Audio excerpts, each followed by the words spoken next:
Hi friend, biology के session में हम लोग सबसे शुरू में द लिविंग वर्ल्ड पढ़ रहे थे, जिसमें सबसे पहले लिविंग और नॉन लिविंग को हम लोग आइडेंटिफाई कर पाए। उसमें भी डिफाइन कैरेक्टर को हम आपको बताए कि डिफाइन कैरेक्टर से नीट में सवाल बनता है। उसके बाद हम लोग डाइवर्सिटी को समझना शुरू किए थे। डाइवर्सिटी के बाद हम लोगों का टॉपिक है, यदि देखें तो बेसिस इन क्लासिफिकेशन के बारे में बताया गया है, किस तरह से हम क्लासीफाई कर सकते हैं उनके बारे में हम लोग पढ़ेंगे।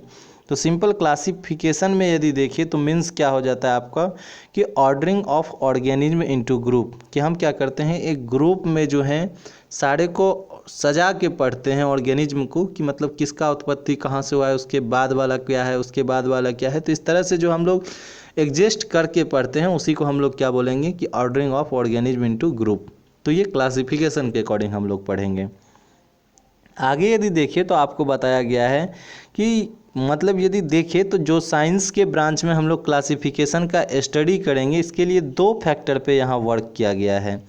यदि हम बात करें तो प्रिंसिपल एंड प्रोसीजर, मतलब बोल सकते हैं कि प्रोसीजर्स पर वर्क किया गया है। कि प्रिंसिपल और प्रोसीजर्स को देखें तो सिंपल प्रिंसिपल होते हैं मुख्य लक्षण, कि उनमें मुख्य लक्षण हमको क्या दिखाई पड़ता है, किस तरह से वो फंक्शन करते हैं। कि आपको यदि हम एग्जांपल दें कि बहुत सारे इंसेक्ट हैं, इंसेक्ट का क्या करेक्टर है कि उसमें 3 पेयर लेग प्रेजेंट रहते हैं, जिसे कि हम टेट्रापोड बोलते हैं, यानी 6 पेग मतलब लेग प्रेजेंट है।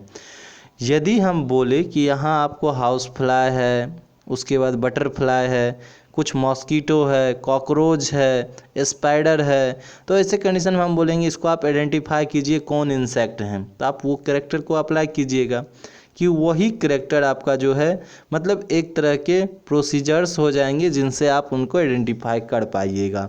आगे यदि हम देखें तो उसी तरह हम मैमल्स के भी आपको कैरेक्टर को बताते हैं कि मैमल्स के कैरेक्टर क्या हो जाएंगे। स्किन पे हेयर प्रेजेंट है, मेमोरी ग्लैंड्स प्रेजेंट हैं, ईयर पिन्ना प्रेजेंट है, वीवी पेरस होते हैं, और बोले तो ये वार्म ब्लडेड होते हैं। तो सारे कैरेक्टर जिसमें भी सिमिलरिटीज़ मिलते हैं उन्हीं को हम लोग किस में यूज करेंगे, तो बायोलॉजिकल क्लासिफिकेशन को ही बताया गया है क्या, टेक्सोनॉमी। और यहाँ देखिए एक साइंटिस्ट हम लिखे हैं जिसे कि कॉन्डोल, याद रखेंगे कॉन्डोल साहब जो हैं, एपीडी कॉन्डोल, इनको आपको अंडरलाइन कर लेना है कि हम यहाँ नीट स्पेशल लगा दिए हैं कि साइंटिस्ट का नाम से भी आपको सवाल बहुत सारा बनता है। कि सबसे शुरू में जो प्रिंसिपल और प्रोसीजर्स के बारे में बताया, ये किसने बताया, तो ये कॉन्डोल साहब ने बताया। आगे यदि देखें तो फिर बताया गया है आपको कि करेक्टराइजेशन की बात करें और फिर आइडेंटिफिकेशन की बात करें। तो कुछ करेक्टर हैं और कुछ आइडेंटिफाई करने के लिए क्या करते हैं, हम कोई ना कोई की अप्लाई करते हैं कि उसके क्लू हम जो है मतलब उसे आइडेंटिफाई कर पाते हैं। फिर नोमेनक्लेचर है और क्लासिफिकेशन है। तो अभी सिंपल 2 टॉपिक को हम आपको डिटेल से बताएंगे कि एक जो हम लोग करेक्टरिस्टिक और आइडेंटिफिकेशन करते हैं उनके बारे में, और नोमेनक्लेचर को थोड़ा हम लोग को डिटेल से सीखना है। ये क्रोलस लिनियस ने बाइनोमियल नोमेनक्लेचर दिया है, जिनमें सारे ऑर्गेनिज्म को पूरे वर्ल्ड में एक नाम से जाना जाए, वही उसका साइंटिफिक नेम कहलाता है। तो इनसे भी काफ़ी सवाल बनता है, और कुछ सेलेक्टेड स्पेसीज का ऑर्गेनिज्म का हम लोग नाम पढ़ेंगे। सबसे पहले यदि देखें तो करेक्टराइजेशन और यदि देखें और आइडेंटिफिकेशन के बारे में बताया गया है। तो सिंपल यदि हम देखें तो यहाँ क्या बताया गया है, आइडेंटिफिकेशन एंड करेक्टराइजेशन जो है इनके बारे में देखें तो ये क्या होते हैं कि बहुत सारे ऐसे ऑर्गेनिज्म हैं जिनको कि हम नहीं जानते हैं, उनको हमको पहचानने के लिए क्या करना पड़ता है, तो कुछ ना कुछ हमको हेल्प लेना पड़ता है। किसका, टेक्सोनॉमिकल एड्स की बात करें तो ये क्या बताते हैं कि उनके सिमिलरिटीज़ को बताते हैं। कंपैरिजन करके हम देखते हैं कि स्किन यदि ग्लैंडुलर है तो ये एम्फीबिया हो सकता है, यदि हम देखेंगे स्किन पे हेयर प्रेजेंट है तो ये मेमल्स हो सकते हैं। तो ऐसे करेक्टर को अप्लाई करते हैं। और ऐसे मेमल्स में भी आप देखिए तो मेमल्स को भी 3 सब क्लास में हम लोग प्रोटोथीरिया, मेटाथीरिया, यूथीरिया करके पढ़ते हैं। मतलब सिमिलरिटीज़ हैं तब पर भी क्या है, कुछ ना कुछ डिफरेंसेस पाए जाते हैं। तो फिर हम उनके मतलब देखेंगे किस तरह से उनके करेक्टर कौन कौन मिल रहे हैं। तो सारे को यही टेक्सोनॉमिकल एड्स में हम लोग पढ़ेंगे किस तरह से हम लोग क्लासीफाई करते हैं। आगे यदि देखिए तो फिर क्लासिफिकेशन के बारे में बताया गया है। क्लासिफिकेशन की बात करें तो इन बताया जाता है arrange of organism into group. तो वही जो ऊपर पे पढ़े हैं वही यहाँ भी है कि उसमें भी हम लोग क्या देते हैं कि कुछ ना कुछ बताया गया है कि डिफिनिट्स एंड रिलेशनशिप के बारे में बताया गया है कि यदि हम देखें तो कुछ जो है आपको दिखेगा कि जो ऑफनिट्स उनके करेक्टर हैं और फिर रिलेशनशिप के बारे में बताया जाता है। दोनों को देख के हम लोग उनको आइडेंटिफाई करते हैं।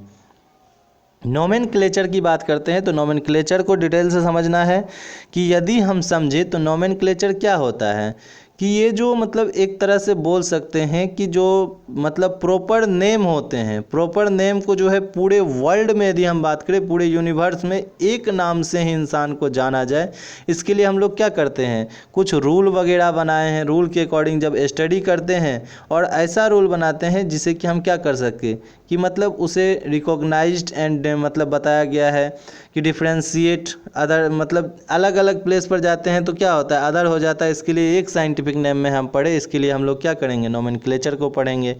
यदि देखें तो ऑर्गेनिज्म के बारे में बताया गया है, 2 वर्ड से मिलके उनका नाम बनता है। वो 2 वर्ड क्या क्या है तो पहला है जेनेरिक और दूसरा है साइन, मतलब देखें तो स्पेसिफिक, कि जो स्पेसीज पाया जाता है उनके बारे में बताया गया है। कि यहाँ यदि देखें तो इसमें भी बताया गया है कि यदि इस मेथड की बात करें तो ये जितने भी लिविंग ऑर्गेनिज्म हैं उनको यदि देखें तो उनमें अप्लाई किया जाता है। और जनरली नाम की यदि बात करें तो ऑर्गेनिज्म को 2 नाम से जाना जाता है, एक कॉमन नेम और एक साइंटिफिक नेम। तो सबसे पहले आइए कॉमन नेम को समझते हैं। कॉमन नेम में क्या बताया गया है, वर्नाकुलम, मतलब वर्नाकुलर नेम बोल सकते हैं। तो वर्नाकुलम नेम यदि पूछा जाए आपसे तो आपको क्या बताना है कि ये लोकल नेम को बता रहा है। कि यदि इसको बात करें तो इसका यदि हम समझें जो भी ऑर्गेनिज्म होते हैं उसको स्टार्ट में जिस एरिया में आप रहते हैं, ह्यूमन सिविलाइजेशन में जो आप रहते हैं, तो जैसा आपके एरिया में बोलचाल की भाषा में बोला जाता है लैंग्वेज, उसी लैंग्वेज से हम लोग क्या करते हैं ऑर्गेनिज्म को आइडेंटिफाई करते हैं। जैसे कुछ प्लांट हैं, कटियाली प्लांट पूरा कांटा भरा हुआ है, कुछ प्लांट है दूध उससे गिरता है तो दूधेला प्लांट है। तो जो लोकल भाषा है उसका हम लोग उपयोग करते हैं इसमें। आगे यदि देखें तो कॉमन नेम की बात करें तो ये लोकल नेम के बारे में बताया जाता है। जैसे एनिमल और प्लांट को हम लोग क्या करते हैं कि एक पार्टिकुलर लैंग्वेज के अकॉर्डिंग जो होते हैं रीजन बाय रीजन हम लोग मतलब उसका उपयोग करते हैं। जैसे कद्दू की बात करें तो कुछ लोग लौकी बोलते हैं, कुछ लोग दूधी बोलते हैं, कुछ लोग उनको कद्दू बोलते हैं। यदि ऑनियन की बात करें तो कांदा बोलते हैं, प्याज बोलते हैं, ऑनियन बोलते हैं। इसी तरह हम बात करें नेनुआ, झींगा, तो ये सब लोकल नेम है, ये हम एरिया बाय एरिया पे उपयोग करते हैं। और यदि हम देखें तो इसमें भी बताया गया है कि ये क्या होते हैं कि जो मतलब कुछ एरिया के बारे में बात करें तो उनके बताया गया है कि यदि देखें कि उनके पिक्चर के अकॉर्डिंग कि जैसे दूध निकल रहा है उसी के लिए लिखे हैं हम यहाँ पर पिक्युलिटीज के बारे में बताया गया है कि उनके पिक्चर के अकॉर्डिंग हम लोग क्या करते हैं यूज करते हैं। दूध निकल रहा है तो उसे क्या बोलेंगे दूधक बोलेंगे। उसके बाद कांटा यदि है उसमें तो क्या बोलेंगे कंदियाली लिखेंगे, दूधक लिखेंगे। तो ये लोकल नेम के अकॉर्डिंग हम लोग उपयोग करते हैं। आगे यदि देखें तो आगे फिर हम बता रहे हैं आपको कि यदि देखें तो यूजुअली सिंगल वर्ड जो लोकल नेम होते हैं वो लगभग सिंगल वर्ड के ही होते हैं, इसीलिए उसे क्या बोलेंगे यूनिनोमियल बोल सकते हैं हम। कि ये एक लैंग्वेज मतलब एक ही वर्ड का रहता है, किसी को हम एक नाम से इंट्रोड्यूस करते हैं। सिंपल गांव में तो ऐसा भी देखा जाता है, किसी का हरे राम नाम है, कितना अच्छा नाम है, उसको हड़ैया हड़ैया बोलना शुरू कर देते हैं तो इतना छोटा नाम बना दिया जाता है। तो ये लोकल नेम होता है। कि यदि यहाँ देखें तो उनके बारे में क्या बताया गया है, इसे क्या किया जाता है इजीली बोल सकते हैं हम, जिसे कि बोल सकते हैं प्रोनाउंस कर सकते हैं। और यदि देखें तो रिमेंबर आसानी से याद भी हो सकता है। तो ये लोकल नेम के फीचर्स होते हैं। लेकिन लोकल नेम का कभी भी हम जो है बायोलॉजिकल नेम में उपयोग नहीं करेंगे, can not be use to. Biologist जो हैं अभी आप समझिए साइंटिस्ट बन गए और अमेरिका चले गए, अमेरिका में क्या बताइएगा मोनू सर हमको तेलचट्टा का प्रैक्टिकल सिखा के भेजे हैं, तो तेलचट्टा बोलिएगा तो वहाँ कौन आपको आइडेंटिफाई कर पाएगा। तो उसके लिए एक साइंटिफिक नेम चाहिए कि आप बोलिएगा मतलब प्लेनेटा अमेरिकाना का हम प्रैक्टिकल करके आए हैं, तो ये आपको बता पाएगा कि ये कॉकरोच के बारे में बात कर रहा है। तो इसके लिए हम लोकल लैंग्वेज तेलचट्टा तो वहाँ यूज नहीं करेंगे।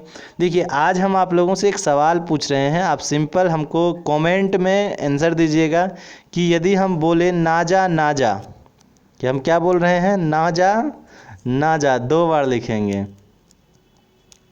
NAGA।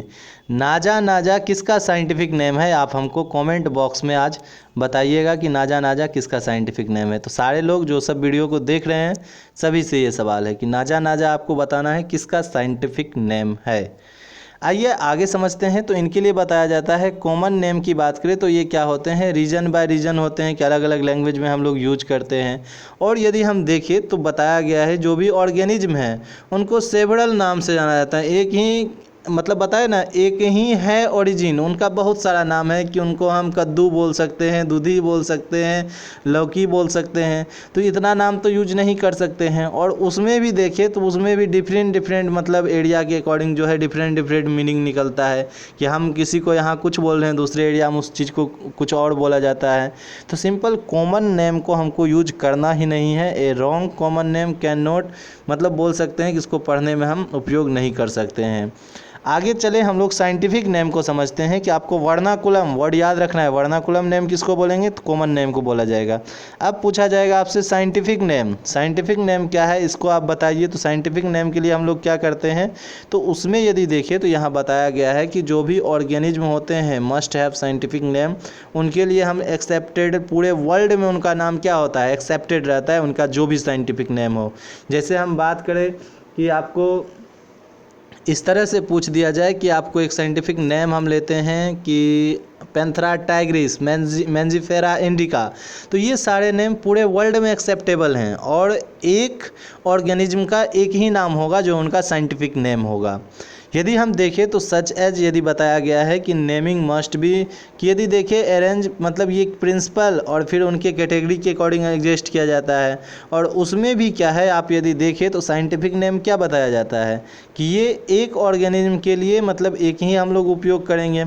और फिर देखें तो बताया गया है कि यदि देखें तो हेल्प टू अदर, मतलब यदि यहाँ हम सिंपल समझे कि जो पीपल हैं वो क्या करते हैं कि यदि सेम नेम की हम बात करें, same name in any part of the world, कि एक नाम से ही कई नामों में जाना जाता है। इसके कारण हम लोग क्या करेंगे, साइंटिफिक नेम का उपयोग करेंगे। और साइंटिफिक नेम का जो है आपका पूरे वर्ल्ड में जो है एक नाम से ही जाना जाएगा। जैसे फ्रेटिमा पोस्थिमा, फ्रेटिमा पोस्थिमा को हम लोग किस नाम से जानेंगे, अर्थवर्ण के नाम से जानेंगे। आगे यदि चले तो फिर हम इस तरह से पढ़ सकते हैं कि जो ऑर्गेनिज्म हैं उनको यदि देखें तो इसके बारे में बताया गया है कि रिप्रेजेंटेटिव ए स्पेसीज, पहला किसको बता रहा है, मतलब यहाँ स्पेसीज के बारे में बता रहा है कि यदि डिफरेंट स्पेसीज है उसको हम किस तरह से पढ़ेंगे। जैसे such as name has not been use मतलब अर्लियर फॉर द, यदि कोई नाम पहले यूज हो गया है तो फिर वो दोबारा किसी ऑर्गेनिज्म के लिए यूज नहीं होगा, ये भी आपको समझना है। जैसे हम यहाँ एग्जांपल देके आपको समझाएं, टीनिया सोलियम, तो ये किसको बोलेंगे, टेप वर्ण को बोलेंगे। तो ये एक बार यूज हो गया है। तो सेकेंड यदि हम बोले टीनिया सोलियम सेग्नेटा, तो ये जो है किसके लिए बताया गया है, ब्रीफ टीनिया सोलियम के बारे में बताया गया है। तो यही एक एग्जाम्पल के थ्रू हम बताना चाह रहे हैं कि उनका सिमिलर नेम यूज नहीं होता है, डिफरेंट नेम आ जाता है। और जनरली देखें तो हम लोग क्या करेंगे कि जो हम लोगों का जो नोमेनक्लेचर है, यदि ऑर्गेनिज्म को देखें तो जनरली दो नाम से जाना जाता है। पहला नेम हम लोगों का कहलाएगा जिसे पॉलिनोमियल नोमेनक्लेचर में हम लोग समझेंगे कि इसमें क्या होता है कि पॉलिनोमियल नोमेनक्लेचर में एक ऑर्गेनिज्म के बहुत सारे नेम आपको मिल सकते हैं। और सेकेंड देखें तो सेकेंड बताया गया है ट्राइनोमियल नोमेनक्लेचर। तो दोनों को हम आपको नेक्स्ट वीडियो में समझाएंगे। उसके बाद हम लोग साइंटिफिक नेम लिखने सीखेंगे, रूल क्या क्या है साइंटिफिक नेम लिखने का, और कुछ सिलेक्टेड हम लोग ऑर्गेनिज्म का जो है साइंटिफिक नेम को देखेंगे। तो इसी तरह सीरीज आप देखते रहिए और हमसे जुड़े रहिए। आपको कंप्लीट सिलेबस यहाँ हम 11th 12th का आपको प्रोवाइड करेंगे, इंग्लिश और हिंदी दोनों मीडियम में।